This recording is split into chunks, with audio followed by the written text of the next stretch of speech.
Welcome to the Successful Nurse Coach podcast.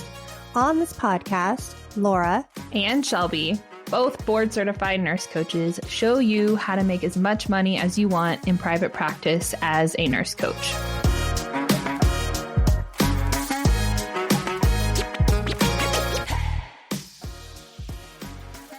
Welcome to the Successful Nurse Coach podcast. Today it is Laura, and I'm all by myself in my house with nobody here. We are selling our house, and it's starting to feel real.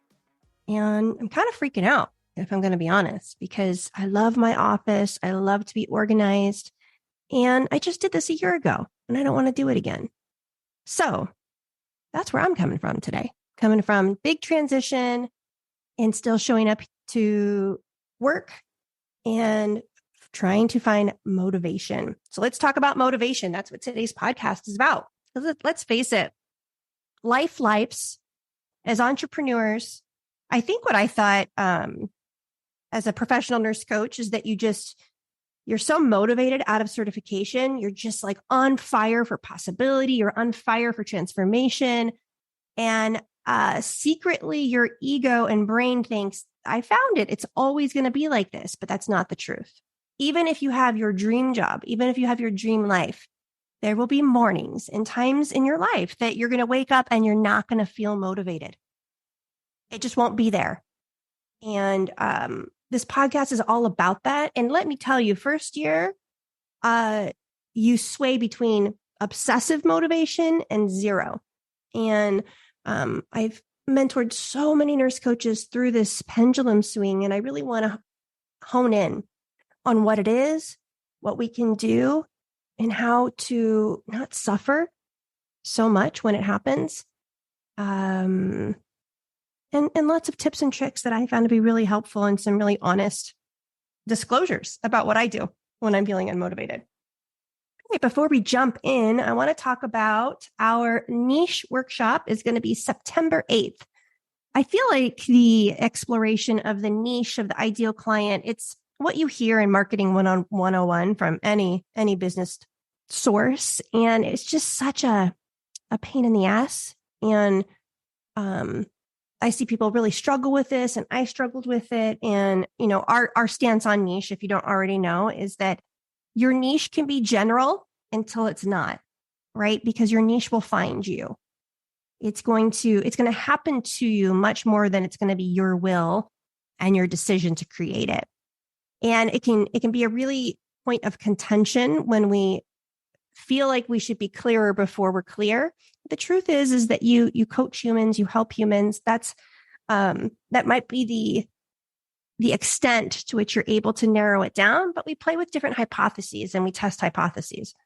And so if you are wondering what your niche is, or you have like 5 different niches, or you don't even want a niche, or you hate the word niche, come to our workshop. Shelby's going to go dive deep into this, break it down, and hopefully you'll leave that feeling more confident with whatever place you're starting at is the right place.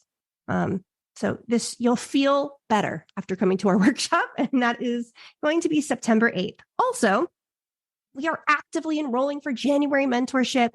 This is our biggest enrollment period of the year. We take a month off at Christmas. So we enroll January pretty much from now until the end of November. And we only have 34 spots available left. We might have 33 actually, as of today. So if you know that you want to work with us next year, you're graduating now, you're graduating in January or even later, come talk to us, do an app call with us. We can give you some resources. And while you're waiting for January mentorship to start, you get our course, you get access to us while you wait, and there's no extra charge. So there's a possibility for you to be in our space, in our container from now until December of 2024 for no additional charge. It's kind of cool. So come play if you're ready. All right. We're going to go back to what to do when you have no motivation. First, I want you just to close your eyes if you're not driving. If you're walking, whatever you're doing, just take a moment. And I want you to just reflect on the feeling that you get even with the word motivation. Is motivation positive word? Does it create shame? How do you associate with that word? Because for me, motivation immediately made me feel like shit. And I'll tell you why. As a child, I was extremely shy, very sensitive. So, I mean, I'm a psychic medium. So no, like this makes so much more sense looking back. I'm so sensitive to information fields and to feelings and to emotions and the energies around me. And I'm also an introvert. So being around lots of people at school, anything, it zapped me because I'm reading. I didn't know anything about my abilities, about how to manage my own boundaries. So if I was in a tumbling class and there was a girl there that was scared, I would feel scared. If there was a girl there that felt angry, I would get anger feelings. So I was constantly feeling a lot of things that were not my own. And this made me exhausted. And I had a lot of days, sick days, where I really wasn't sick. It was just it was like the inability for my nervous system to have any more input or stimulation. So when I would go into these recalibrations for my nervous system, I would spend a lot of time alone reading. I'd be in my room. And I thought that I just wasn't motivated. And this continued into my 30s, this narrative of, I don't know why am I so self-centered? Why can't I get it together? Why can't I do what everybody else does? Why do I tend to have these bursts of motivation and clarity and discipline, and then fall off into this abyss of self-loathing and being alone. And I had all these judgments around it until I realized that I was just taking care of my nervous system. And I found some other ways to do that. And I'm actually a very motivated person sometimes. And we don't need to be motivated every damn day of our life, do we? We shouldn't be. From a spiritual standpoint, you hear about the Sabbath, on the seventh day that you rest. And I think that's a really great framework of how much we should plan on being motivated and how much we should plan on not being motivated. Like if 1/7 of our life, we are doing whatever we want to do that has no productivity associated with it, I think that's a good plan. Just start thinking what motivation means to you. So for me, I needed to identify the cause of not being motivated. And the cause of me not being motivated most of the time in my life up until now was nervous system overload and me not knowing that I needed to regulate, create energetic boundaries, and to not have to feel everybody's feels, but just to feel my own. And I'm wondering for you, if we were to identify the cause for you, like if you were to reflect on these times when you're unmotivated, what's the root cause? Because we all have different root causes of these times that we're not motivated. Some of these causes are in our control. Some of these causes are out of our control. But how we deal with whatever it is in our control. I think that what we can do with feeling not motivated, and I see this in my, I'll just use my January mentorship. Hey guys, I'm going to use you as an example of there comes times in this first year where you will feel not motivated. It's your first, you'll get some no's, or you'll have some ho-hum coaching calls and maybe some life stuff will happen. And then you start to feel overall not motivated to have a coaching practice. And then you feel guilty about having those thoughts. You think something's wrong with you. You're trying to figure out what's wrong with you. Why can't I motivate myself? And then you beat yourself up, and then it's negative self-talk, and then you spiral down. And that doesn't normally create motivation. Talking shit to ourselves isn't a great strategy to elicit motivation. Just be aware. Be aware. Second thing I want us to explore together today is identifying when you lose motivation. For women, is it a week before your cycle? Because sometimes, for me, the week before, I have no motivation. There's really just a low level depression, fatigue. There's a blahness there. There's an invitation to do less. And I try to work with that and honor that as much as I can now. So if I'm unmotivated and it's like 3 days before I'm going to start my period, I watch TV, I read a book. I just don't care. I just don't try to be motivated. I don't try to push through it unless I have to, because I know that there's going to be a different feeling I'm going to have in 72 hours and that I'll have plenty of motivation for 3 weeks. So noticing when you feel unmotivated, and then notice when you feel the most motivated during the day. I'm an early morning person. I'm recording this at 9:30. This is like my peak time. I'm the most motivated right now. It's a great time for me to do creative tasks. It's a great time for me to do things I don't want to do. So, when? Identify the cause and identify the pattern. And then how can you stop beating yourself up? Let's just take that off the table. In human design, there's lots of different thoughts in this, but some of us have a finite amount of energy we work with, and some have infinite that they pull from other sources. My specific kind, I have a certain amount of energy, and when that energy is done, I have to, if I've expelled it all, I have to go create some more for myself through different practices.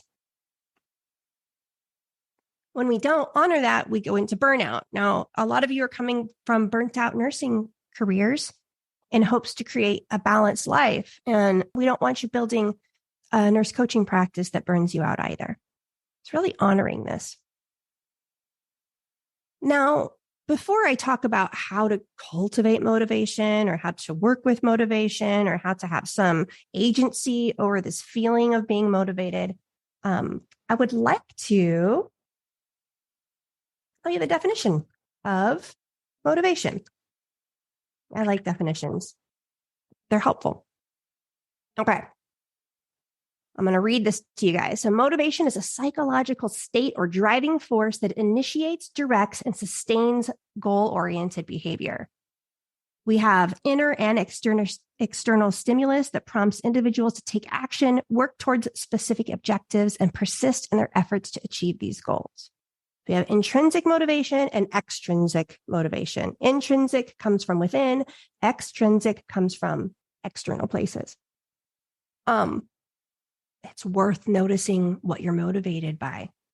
One of these that I think people are too afraid to say out loud, which I'm not, is money. Are you motivated by money? I am. I like earning money. It's really fun to earn money. So if an action that I take could result in earning money, that's an external motivation. It's extrinsic. And I leverage that. That's great. Some other ones, recognition, praise. These are kind of those egoic, extrinsic. Hey, if you're aware of them, you can use them in a really healthy way. You want an Attagirl from your lead mentor? Awesome. I like that. I like getting praise from my mentors. So thinking about my coaching call next week and actions that I want to take because I want to come to the call and subconsciously I want my coach to say, good job. I use that. It's not enough. And it's not the only reason, but I'm aware of that. It's really helpful to me to use that. And then intrinsic motivation is like personal enjoyment, satisfaction, loving the activity itself, finding joy. This burns cleaner for me. If I'm unmotivated, I can really get into a mindset of serving my clients, the joy of serving them that will carry me always. I can access it. It's just always available to me for coaching calls. It's not available to me for marketing stuff or admin stuff. But for coaching, for serving, for fulfilling my products that I sell, the joy of transformation and facilitating transformation is always enough for me to show up and be motivated during my calls. So just take a moment and think about what internal types of motivation you can access that don't have anything to do with the outside world, just from inside of you. It's so great. It's so great to have that, to have access to that. Also being aware of all the externals and creating as many external hits as you can to help propel you forward. Okay. One of the principles or ideas I wanted to talk about as well is that we don't need to be motivated to take action. It just feels better. So that's where kind of discipline comes in. Discipline is doing something you don't want to do with no motivation. Building the capacity to do things you don't want to do with no motivation. We have to have some of that. It's just not enough. Our whole practice and our whole life can't feel like that. That wouldn't be very fun. But there will be days you don't feel like doing anything, but you do it. Moms, dads, we do this with our kids. There's lots of times we do things because we have to, not because we want to. And your business is no different. So creating some kind of discipline and or routine so that when life lifes, I have a little bit of a cold right now. I could have stayed in bed longer. I didn't. I got up to record this podcast because when life lifes, having some sort of routine creates the motivation that we need to step forward and do what we need to do in our business. Now, one of my favorite ways to find motivation for creative endeavors, anything related to coaching, is the book A Shift in Being by Leon Vanderpool. Don't buy it if you're going to hire us because we buy it for you. He's wonderful. This book's wonderful. If you open that book to any page, if you read the whole page, you're going to find something that inspires you. The whole book is available to you in that way. The other book I love is The Ultimate Coach by Amy Hardison. And it's about Steve Hardison and his life story and lots of different vignettes and testimonials. And I can find inspiration in there. I can also find inspiration in A Shift in Being. And then really any other spiritual text or coaching text that I'm reading, constantly being plugged into podcasts or to books, not all the time, but 15 minutes here, 15 minutes there can really garner you the motivation you need if you're trying to write posts or you're trying to feel inspired. It's one of my favorite ways is to read a passage, reflect on it, contemplate it, and then create from it. I do this for coaching calls. If I'm going to be doing a coaching call and I want to shake it up a bit, I kind of use spirit to guide me to a passage in a book. I'm going to open it actually right now and see what happens. I opened it right to spiritual, religious, and philosophical beliefs impact transformation. So this is what I just opened the book to. And this could be so up my alley. This could be something that I'd write about today if I wanted to create value or posts for my practice. I'd use this as a sign. I didn't know what to write. I would read it and be inspired by it. So what inspires you guys? And I know that this podcast can be that for a lot of you, which I love. I love that you say, when I don't know what to do, I listen to your podcast. There's something about Shelby's voice and your voice that makes me feel like it's going to be okay and we can do this. So we love that this is a source of motivation for you guys. But I want you to think about what you do when you're not feeling motivated. What do you have in your back pocket? I think that finding inspiration is something really important doing this line of work. I often wondered, how often do nurse coaches or professional coaches in general need to get away to their own retreat or their own experience to create more depth and inspiration? And I think what I've settled on is something probably quarterly, whether it be a workshop, breathwork session, something out of the ordinary to find your own inspiration, making this part of your business, doing a hike. What is it for you and making this part of your business? Who's motivated by rewards? I can be. If I think I can win, then I'm really motivated by competition. We do some kind of gamification in our mentorship with powerful conversations and different things as just a form of motivation, as a game of seeing how many things you can do or how much you can do. I think that in CrossFit the timer is a motivator, trying to beat your own time, having some measured metrics that you can work through yourself to try to beat, to be better than. That's really helpful. And then rewarding yourself. I'm not really motivated by rewards. I can't think of any. I mean, like winning a competition would be motivating to me, but not like getting something. It wouldn't be as motivating to me.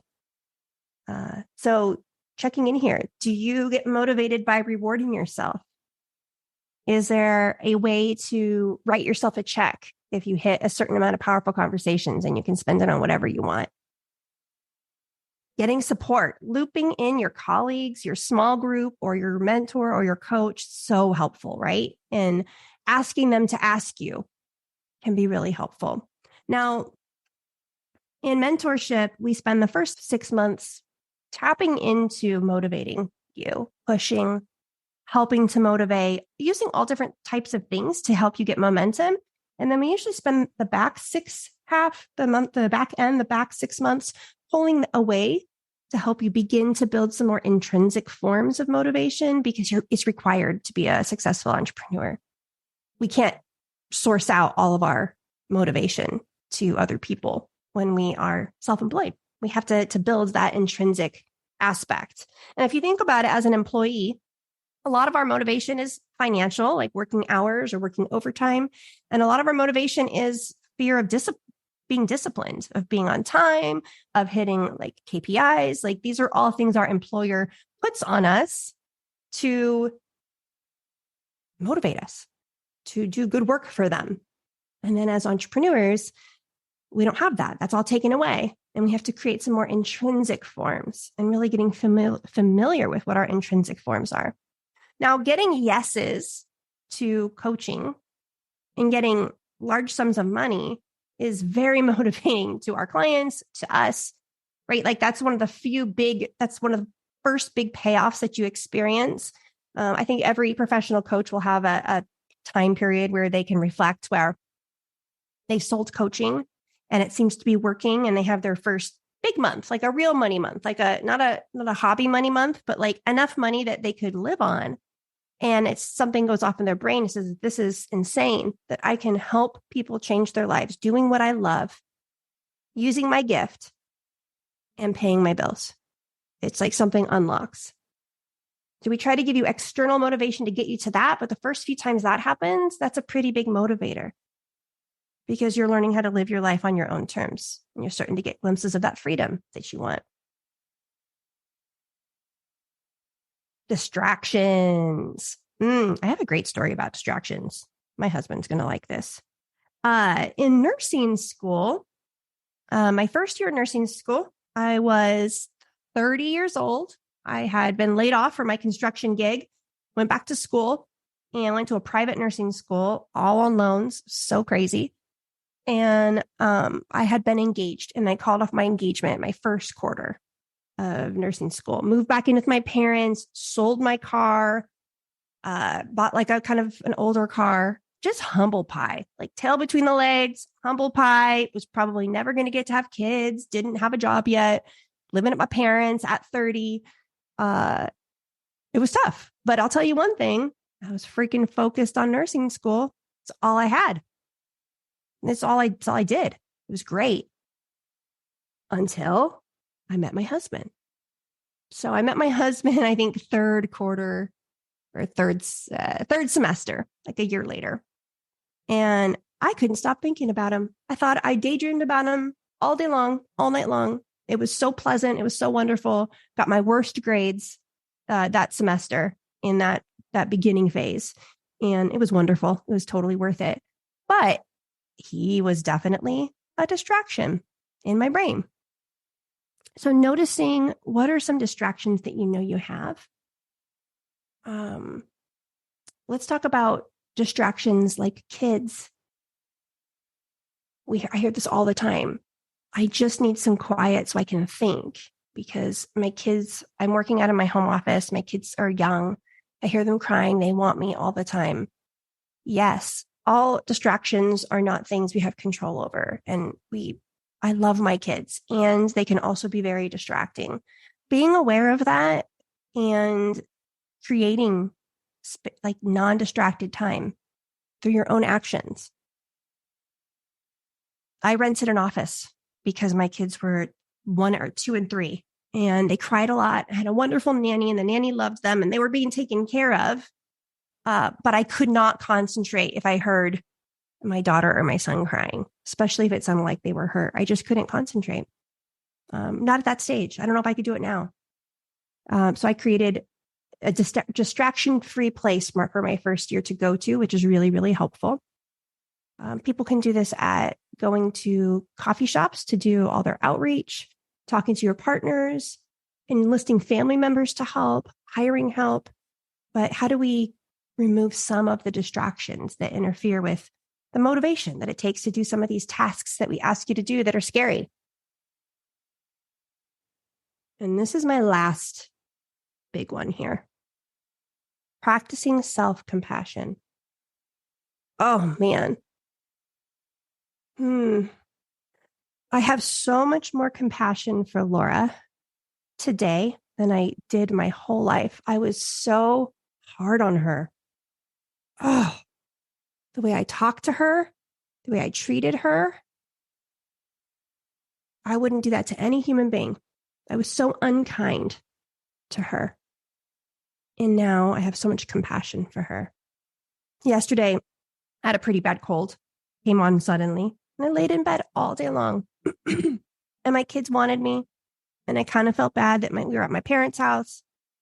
And I went out and I gave the kids hugs. And I said, I am so sorry, Mommy can't spend Sunday with you today. Sorry, I can't go to church. I am not feeling well, and I'm going to take care of myself. And I had no guilt. And I showed my kids what it looks like to take care of yourself. Because if you have guilt the whole time that you're taking care of yourself, that's not really a great role model. And kids can sense guilt. So how can we create more compassion and self-compassion for you in this process? Like really becoming aware of how our inner dialogue is within ourselves, about ourselves. And this is what we'll be doing the whole year in the mentorship. You'll be doing this constantly once you're in this field. Self-awareness, mindfulness around our own thoughts and our own ways of talking to ourselves, it gets really crystal clear. And you'll have more motivation through kindness than through, Laura, you're a lazy piece of shit. Look at you. You're doing it again. Instead of, Laura, enjoy today. Watch whatever you want. Take a nap. And you're going to feel great tomorrow. Tomorrow's going to be such a better day. This is so nice that you get to rest. You're very blessed that your family is supporting you in this right now. Talk to yourself like you talk to your own daughter or your own son or a pet even. I think that a lot of our motivation goes out the window with thought errors and different self-talk programs that we can run. They get really loud as an entrepreneur. Call yourself out in your community. If you're being an asshole to yourself, tell everybody how you're doing that. I think when we speak things into existence out loud in front of other people, the shame goes away, the secrets go away, and we begin to heal. So as long as you feel safe, which we try to create very safe containers of groups of people for you to be in, share that I have no motivation. I don't even want to be a coach. I just want to quit. Even if you feel like that, share it. And you'll probably end up in a giggle with a plan to move forward without the weight of it all damn day on you. Come do it for free in our Facebook group too, if you feel safe. Motivation is not required to take action.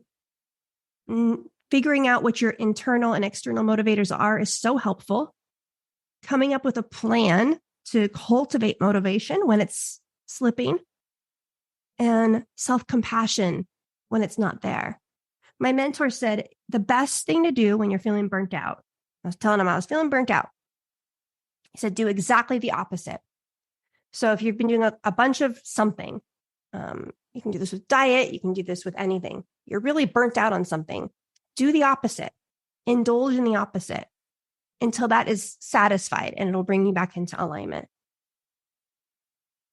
He has a funny story about how he ate pizza 10 days in a row because he doesn't ever eat pizza, but he was burnt out on eating healthy, I think. And he said he just ate pizza 10 days in a row. And now he doesn't want pizza anymore. And he never does it. And he's not worried about it. He just knows if he does the opposite, that it'll go away, that it corrects. That. Love the permission to be imperfect. So if you're feeling really freaking unmotivated and all you want to do, whatever your brand of this is, you just want to go for a hike by yourself, no kids, you want to listen to podcasts or your book that you've been waiting to, then cancel your workday and go do that. And if it's not completely filled up, plan another. Do it again. Because there'll come a moment where that doesn't sound good anymore. And you're wanting to work on the thing. All right. That's the end of my motivation talk for today.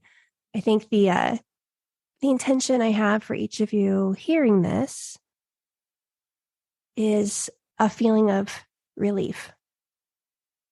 That I'm not telling you to push through, go harder, do more, be more. There's a place for that. I love that too. But from a sustainability, from a holistic standpoint, exploring you, what motivates you, what to do when you're not feeling motivated. And for the love of God, stop beating yourself up. All right, guys, come play in our Facebook group. Come to our next workshop. Just come hang with us. We love hanging out with you guys. I think our next workshop will probably be 100 nurse coaches or more from all over the country, all doing the same thing you are. And we welcome you. See you later.